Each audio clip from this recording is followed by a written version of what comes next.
हाय दोस्तों, मैं राघव और आप सभी का स्वागत करता हूं आज जियो टेक्निकल की सीरीज में। हाँ जी, आज का जो लेक्चर 2 है वो टोटली डेडिकेटेड है फेस सिस्टम पे, 3 फेस सिस्टम पे, 2 फेस सिस्टम से। आइए स्टार्ट करते हैं। तो सॉइल मैकेनिक्स में सॉइल को स्टडी करते हैं हम सभी, आपसे भी ये जानते हैं, सॉइल को स्टडी करते हैं। अब क्या होता है कि सॉइल का जो स्ट्रक्चर है ना वो काफ़ी ना डेलिकेट है, कॉम्प्लिकेटेड है।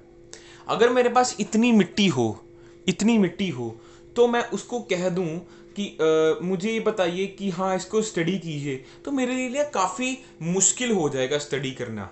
क्यों? क्योंकि इसमें वाटर भी है, इसमें इसमें एयर भी है और इसमें सॉलिड्स भी है।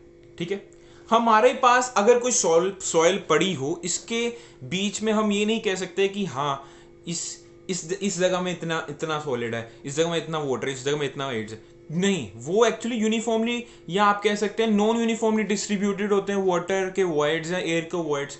तो हमने क्या किया, एक आर्टिफिशियली एक सिस्टम बना लिया सॉइल को स्टडी करने के लिए, जिसमें हमने क्या किया, सॉलिड को अलग कर लिया, वाटर को अलग कर लिया और एयर को अलग कर लिया।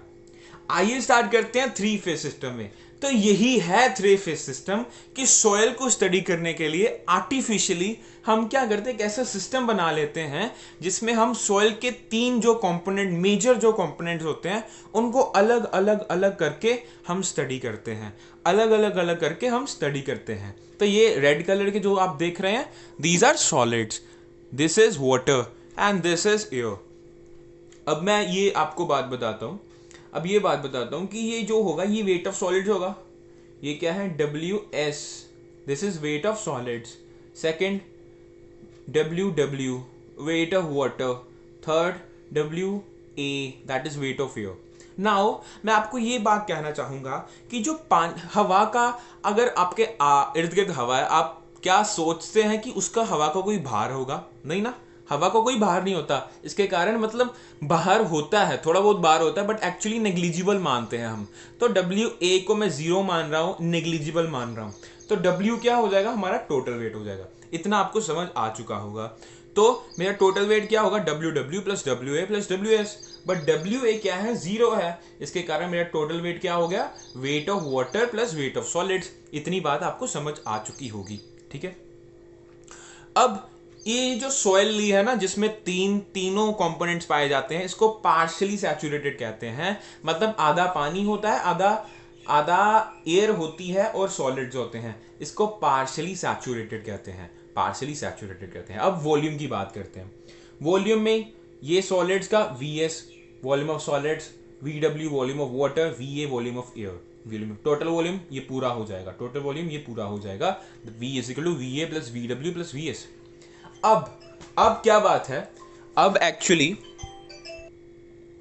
अब क्या है कि जो वॉल्यूम, मेरे पोर्स है ना, जो मेरे सॉलिड के बीच में ना पोर्स होते हैं, हर सॉइल में पोर्स पाए जाते हैं। ये मेरे 4 सॉलिड्स हैं, मान लीजिए, इसके बीच में थोड़ी सी जगह होगी। हर सॉइल में ये बात है, हर सॉइल में पोर्स होते हैं। पोर्स मतलब वॉइड्स, खाली जगह, इन सॉइल के बीच में जो खाली जगह होती है।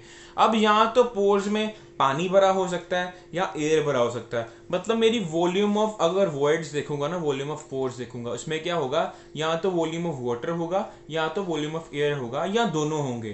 तो मेरा वी क्या आ गया? VA प्लस VW, ये मेरा वॉल्यूम ऑफ वॉइड्स हो गया। तो मेरा टोटल वॉल्यूम में क्या कह दूंगा? V is equal to VV plus VS। समझ चुके हैं आप इस बात को? ठीक है, तो ये हमने पढ़ा 3 फेज सिस्टम के बारे में। अब मैं पढ़ूंगा 2 फेज सिस्टम के बारे में, कि अगर 3 चीजें ना होकर केवल और केवल 2 चीजें ही हो तो वो क्या पढ़ूंगा। तो 2 फेज सिस्टम को पढ़ने के लिए मैं 2 सॉइल के बारे में पढ़ूंगा। एक तो होगी ड्राई सॉइल, दूसरी होगी fully saturated soil. Fully saturated soil, आइए पढ़ते हैं। सबसे पहले ड्राई सॉइल के बारे में, सबसे पहले ड्राई सॉइल के बारे में पढ़ते हैं। आइए स्टार्ट करते हैं। ड्राई सॉइल में क्या है? ड्राई सॉइल में क्या है? ड्राई मीन्स सूखा, मतलब इसमें पानी नहीं है, इसमें पानी नहीं है, बल्कि इसके जो सारे वॉइड्स हैं, all the voids are filled with air only, air only. Solids हैं, WS वेट ऑफ सॉलिड्स, और एयर WA। ठीक है, तो इसका मतलब मुझे पता है WA क्या होता है, 0 नेग्लिजिबल मानता हूं। तो मेरा टोटल वेट क्या हो जाएगा? Weight of solids. तो ये बात जरूर ध्यान रखिए कि in dry soil total weight of soil is equal to weight of solids, total weight of soil is equal to weight of solids. अब इसका जो VS होगा ये VA होगा, volume of air, volume of solids. Volume of voids क्या होगा, अब पानी तो है नहीं तो वॉल्यूम ऑफ वॉइड्स क्या होगा, volume of air, volume of air. तो मेरा टोटल वॉल्यूम क्या हो जाएगा, volume of voids plus volume of solids. ये ड्राई सॉइल के बारे में आपने पढ़ लिया। आगे बात करता हूँ फुल्ली सैचुरेटेड सॉइल की। फुल्ली सैचुरेटेड मीन्स बस पानी ही पानी है सॉइल में, सॉलिड्स और पानी, हवा का नामो निशान नहीं है। तो ये सैचुरेट मतलब फुल्ली सैचुरेटेड मतलब all the voids are filled with water only. तो ये सॉलिड्स हैं, ये वाटर है, WS weight of solids, W weight of water. तो टोटल वेट क्या होगा, weight of water plus weight of solids. तो इसी तरह वॉल्यूम क्या होगा, volume of water plus volume of solids. तो वॉल्यूम ऑफ वाटर क्या होगा, वॉल्यूम ऑफ वॉइड्स होगा, क्योंकि यार सारे वर्ड्स वाटर से भरे हैं तो VW को VV लिख सकता हूं, तो ये मेरा टोटल वॉल्यूम आ गया। अब तीन तरह की सॉइल के बारे में बात की, एक तो फुल्ली सैचुरेटेड जिसमें केवल और केवल वॉइड्स मेरे पानी से भरे हैं। दूसरी बात की ड्राई सॉइल जिसमें मेरे वॉइड्स केवल हवा से भरे हैं।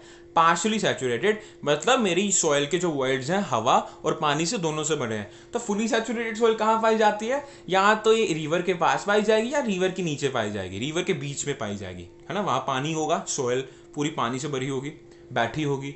ड्राई सॉइल ये वाटर डेफिशिएंट एरिया मतलब जहाँ पानी की कमी है, जैसे डेजर्ट हो गया।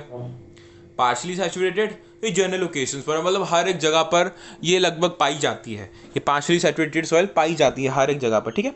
आगे बात करता हूँ कि अगर मैं ड्राई सॉइल ले लूँ, पार्शली सैचुरेटेड सॉइल ले लूँ और फुल्ली सैचुरेटेड सॉइल ले लूँ, तीनों सॉइल ले लूँ सेम वॉल्यूम की, 10 क्या कहते हैं, 1 metre cube partially saturated soil, 1 metre cube dry soil and 1 metre cube fully saturated soil, तीनों का सेम वॉल्यूम सॉइल ले लूँ, तो मुझे बताइए कि कैपेसिटी लोड लेने की किसकी ज़्यादा होगी।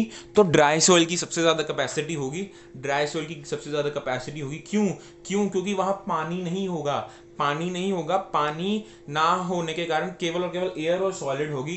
तो पानी क्या करता है, पानी हमारी शेयर स्ट्रेंथ को ना डिक्रीज करता है, जिसके कारण हमारी ड्राई सॉइल की सबसे ज़्यादा कैपेसिटी होगी लोड लेने की। अब कुछ प्रॉपर्टीज़ डिस्कस करूंगा, आइए उन प्रॉपर्टीज़ की बात करते हैं। पहली प्रॉपर्टी है वाटर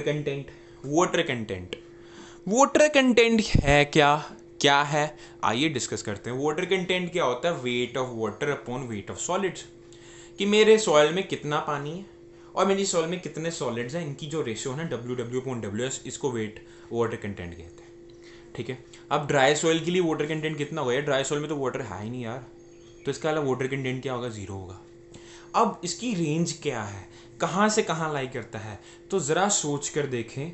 0 से इक्वल तो है ही ड्राई सॉइल के लिए, सो 0 greater and equal, okay. Water content किससे कम होगा, इन्फिनिटी से कम होगा। मतलब वाटर कंटेंट की यार मेरी कोई अपर लिमिट नहीं है, बट हाँ कम, इन्फिनाइट से तो कम होगा, क्योंकि अगर सारा पानी आ गया, अगर मेरी सॉइल है मान लीजिए इतनी, अगर सारा पानी हो, सॉलिड्स हो ही ना, तो वो सॉइल कहलाएगी नहीं। अगर सारा पानी हो जाए, सॉलिड्स है ही नहीं, तो वो सॉइल तो कहलाएगी नहीं, तो इन्फिनिटी से कम होगा। बट हाँ इसकी कोई अपर लिमिट नहीं है। तो ये वाटर कंटेंट के बारे में समझ लिया। अब कुछ बुक्स में W- भी दिया, एक अलग तरह का वाटर कंटेंट दिया है।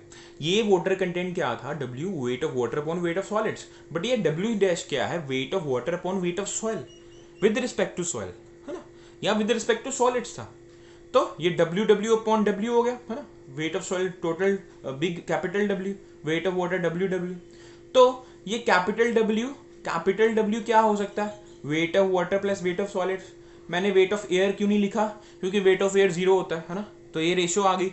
अब अगर मैं न्यूमिनेटर को और डिनोमिनेटर को WS से डिवाइड कर दूं, WS से डिवाइड किया, इधर इसको भी WS से डिवाइड किया, इसको भी WS से डिवाइड किया, तो W- क्या आ गया, wait of water upon weight of solids क्या होता है, water content. Wait of water upon weight of solids क्या होता है, water content. Wait of solids upon weight of solids क्या होता है, ये कट जाएंगे, 1 हो जाएगा। तो ये W- जिसको मैं अपैरेंट वाटर कंटेंट कहता हूँ, ये क्या आएगा, water content upon 1 plus water content. अब मुझे एक बात बताइए कि ये जो W- है और ये जो W है, ये दोनों वाटर कंटेंट है, इनमें से ज़्यादा सिग्निफिकेंट क्या है सॉइल मैकेनिक्स में या जियोटेक्निकल इंजीनियरिंग में। तो मेरा जवाब ये होगा कि जो ज़्यादा सिग्निफिकेंट है, जो ज़्यादा एक्यूरेट वैल्यू दे रहा है, वो है W अकेला वाटर कंटेंट। क्यों क्योंकि ये हम किसके विद रिस्पेक्ट टू कर रहे हैं, विद वेट ऑफ सॉलिड्स। ये हम किसके विद रिस्पेक्ट टू कर रहे हैं, wait of soil. Wait of soil change हो सकता है। क्यों क्यों चेंज हो सकता है, क्योंकि पानी कम ज़्यादा हो सकता है, पानी कम ज़्यादा हो सकता है, but weight of solids change नहीं हो सकते। अगर मैं 10 किलो सॉइल दूँ ना, मैं आपको कह दूँ 5 किलो इसमें सॉलिड्स हैं, 5 किलो पानी है, अगर 10 साल बाद भी देखूंगा ना, उसमें 5 किलो सॉलिड जरूर होंगे। शायद पानी कम होकर 7 किलो रह जाएगा, शायद पानी की कम होने के कारण total volume, total weight 7 kilo रह जाए, but weight of solids 5 kilo ही होंगे, इससे कम ज़्यादा नहीं होंगे। Means weight of solids this is constant and this is variable. तो अगर किसी चीज़ को कांस्टेंट के विद रिस्पेक्ट टू देखो ना, तो वो ज़्यादा एक्यूरेट वैल्यू देता है, ज़्यादा सिग्निफिकेंट होता है। इसी के कारण ये हमारी प्रॉपर्टी कंप्लीट होती है। तो जैसे मैंने ये बताया कि weight W dash is calculated with respect to W, that is weight of soil, and weight of soil contains weight of water, weight of solids plus weight of water, है ना, weight of air. So weight of water and weight of air can be change with respect to temperature, vibrations, location change. मान लीजिए air काफ़ी ज़्यादा है, air का wait भी मैं कैलकुलेट कर रहा हूँ, तो क्या होगा, जब कंपैक्शन होगी ना तो एयर उड़ जाएगी, वाइब्रेशन आएगी ना, एयर उड़ जाएगी। एक जगह से दूसरी जगह लेकर जाऊँगा ना ट्रक में, शायद एयर उड़ जाए, या ट्रक से एक जगह से दूसरी जगह लेकर जा रहा हूँ, ऊपर से इतनी धूप पड़ रही है कि मेरा वाटर इवेपोरेट हो गया। तो weight of soil is changing. आगे बात करते हैं वॉइड रेशियो की। वॉइड रेशियो क्या होता है, volume of voids in volume of solids. ये रेशियो है, यही है इसमें, ठीक है। E is equal to V V upon V S. E can never be zero यार, E can never be zero. क्यों क्यों नहीं, अगर ई जीरो हो गया ना, मेरे वॉइड जीरो हो जाएंगे, मेरे वॉइड जीरो हो जाएंगे। ऐसी कोई सॉइल नहीं है, ऐसी दुनिया में कोई सॉइल नहीं है जिसमें वॉइड्स ना हो। इसके कारण ई कैन नेवर बी जीरो। तो ई जीरो के इक्वल तो हो ही नहीं सकता, लेकिन हाँ जीरो से बड़ा हो सकता है और इन्फिनिटी से छोटा हो सकता है। ये बात ध्यान रखिए, ये बात ध्यान रखिए। बात करते हैं पोरोसिटी की, जिसको ईटा से डिनोट करता हूँ। ये क्या है, volume of voids upon volume of soil, V V upon V, ठीक है। ये भी eta can never be zero, because अगर ये जीरो हो गया, वॉल्यूम ऑफ वॉइड जीरो हो जाएंगे। वॉल्यूम ऑफ वॉइड्स के बिना कोई सॉलिड एग्जिस्ट ही नहीं कर पाती। अब ये सवाल है कि क्या इसकी वैल्यू 1 हो सकती है। अगर मैं इसको 1 पुट करके देखूं, if N eta is equal to 1, then V V is equal to V हो जाएगा, मतलब total volume of soil is equal to volume of voids. इसका ये मतलब है कि मेरी पूरी सॉइल में केवल और केवल वॉइड्स हैं, सॉलिड्स है ही नहीं। सॉलिड जीरो हो गए, क्या सोचिए, कोई सॉइल सॉलिड्स के बिना एग्जिस्ट करती है? नहीं यार, नहीं, ऐसा हो ही नहीं सकता। तो ईटा कैन नॉट बी 1 इवन। सो इसकी वैल्यू कहाँ होगी, 0 से 1 के बीच में लाई करेगी, 0 से 1 के बीच में लाई करेगी। अब मुझे ये बताइए, वॉइड रेशियो क्या है, volume of water upon volume of solids. अब मुझे बताइए ईटा क्या है, volume of voids upon volume of soil. दोनों एक जैसी है ना, जैसे वाटर कंटेंट और अपैरेंट वाटर कंटेंट पढ़ा। अब मुझे ये बताइए कौन सा होगा, ई और ईटा कौन सा सिग्निफिकेंट है फॉर ए सिविल इंजीनियर? तो ये होगा वो ई, वॉइड रेशियो ज्यादा सिग्निफिकेंट होगा। इसका सेम जवाब है कि ये भी किसके विद रिस्पेक्ट टू कैलकुलेट की जा रही है, volume of solids. that is constant, that can't be changed with respect to temperature, vibration or location change, but this is being calculated with respect to volume of soil, which can be changed with temperature, vibrations or any other concept. Okay, समझ चुके होंगे आप इस बात को। तो यही वही लिखा है कि which is more significant, eta और e is more significant as vs is constant. अब मुझे बताइए वॉइड रेशियो आप कह रहे हो इतनी सिग्निफिकेंट है, उसके बारे में ये बताइए कि क्या वॉइड रेशियो या पोरोसिटी ज़्यादा होनी चाहिए मेरी सॉइल में या कम होनी चाहिए? ज़रा सोच कर देखें। तो अगर वॉइड रेशियो मेरी सॉइल में ज़्यादा होगी तो मेरे वॉइड ज़्यादा होंगे सॉइल में। अगर मेरे वॉइड ज़्यादा होंगे तो मेरी सॉइल की स्ट्रेंथ कम होगी, स्ट्रेंथ कम होगी, वो कम लोड ले पाएगी, क्योंकि यार हवा ही भरी पड़ी है, सॉलिड्स तो है नहीं, वॉइड ज़्यादा है ना, वॉइड ज़्यादा, वॉइड से स्ट्रेंथ कम होती है। तो मैं चाहता हूँ मेरी सॉइल में कम से कम वॉइड रेशियो हो, कम से कम पोरोसिटी हो। डिग्री ऑफ सैचुरेशन की बात करता हूँ, अगली प्रॉपर्टी है degree of saturation. Degree of saturation क्या कहती है? डिग्री ऑफ सैचुरेशन की ये कहती है कि यार this is ratio volume of water upon volume of voids, कि मेरी सॉइल में जो वॉइड्स है ना उसके कितना पोर्शन पानी से भरा है, कितना पोर्शन पानी से भरा है, V W upon V V. अब अगर इसकी वैल्यू 1 हो ना तो इसको फुली सैचुरेटेड सॉइल कहता हूँ, अगर इसकी वैल्यू 0 हो ना तो इसको ड्राई सॉइल कहता हूँ। ये दोनों सॉइल आपने टू फेज सिस्टम में पढ़ी अभी अभी। अगर मेरी वैल्यू 0 से लेकर 1 के बीच में लाई करती है ना, तो इसको पार्शियली सैचुरेटेड सॉइल कहता हूँ। ये आपने 3 फेज सिस्टम में पढ़ा। तो soil can never be in single phase system. कभी कोई सॉइल सिंगल फेज नहीं होगी। सिंगल फेज का मतलब या तो मेरी सॉइल में अकेले वर्ड्स हों, ऐसा हो सकता है? नहीं हो सकता। वर्ड फिर तो हवा या पानी हो जाएगा अकेला। क्या मेरी सॉइल में अकेले सॉलिड्स हो सकते हैं, वर्ड्स ना हो? नहीं, ऐसा भी नहीं हो सकता। तो soil can never be in single phase system. इसकी वैल्यू कहाँ से होगी? जैसे मैंने बताया, इक्वल 0 के इक्वल भी होती है, 1 के इक्वल भी होती है ना, 1 के इक्वल भी होती है। तो 0 से लेकर 1 के बीच में लाई करती है, 1 से इक्वल और 0 से भी इक्वल होती है ना। तो वाटर, तो ये आप बात समझ के होंगे, ठीक है। अब मेरा सवाल ये उठता है कि मैं वाटर कंटेंट को बढ़ाई जाऊँ, वाटर कंटेंट और डिग्री ऑफ सैचुरेशन में क्या फर्क है? वाटर कंटेंट यार वेट के हिसाब से कैलकुलेट होता है, डिग्री ऑफ सैचुरेशन वॉल्यूम के हिसाब से कैलकुलेट होती है। सैचुरेशन जो है 1 से ज़्यादा नहीं हो सकती और वाटर कंटेंट 1 से ज़्यादा हो सकता है, ठीक है। अगर मैं वेट ऑफ वाटर कंटेंट को बढ़ा रहा हूँ, क्या मेरी सैचुरेशन बढ़ेगी? हाँ बढ़ेगी, पर कब तक बढ़ेगी? जब तक मेरी सैचुरेशन की वैल्यू 1 तक नहीं हो जाती। जब तक 1 हो गई, इससे आगे मैं सैचुरेशन को नहीं बढ़ा सकता, लेकिन हाँ वाटर कंटेंट को बढ़ा सकता हूँ, ठीक है। ओके, तो ये है एयर कंटेंट। ये मैं चाहता हूँ मैं अगली वीडियो में आपसे डिस्कस करूँ। तो थैंक यू वेरी मच। काफ़ी सारा डिस्कस किया, इसको ज़रूर रिवाइज कीजिए, ज़रूर इस वीडियो को देखिए। और इसी के साथ जियो टेक्निकल के साथ मैं हाईवे इंजीनियरिंग भी इसी चैनल पर पढ़ा रहा हूँ। अगर आप चाहते हैं उन वीडियोस को भी देखना चाहते हैं, तो मैं आपकी स्क्रीन पर वीडियो शो हो रही है, उसको क्लिक कर सकते हैं और नीचे सब्सक्राइब बटन पर क्लिक करके सब्सक्राइब भी कर सकते हैं। So thank you very much, लगे रहिए। Thank you.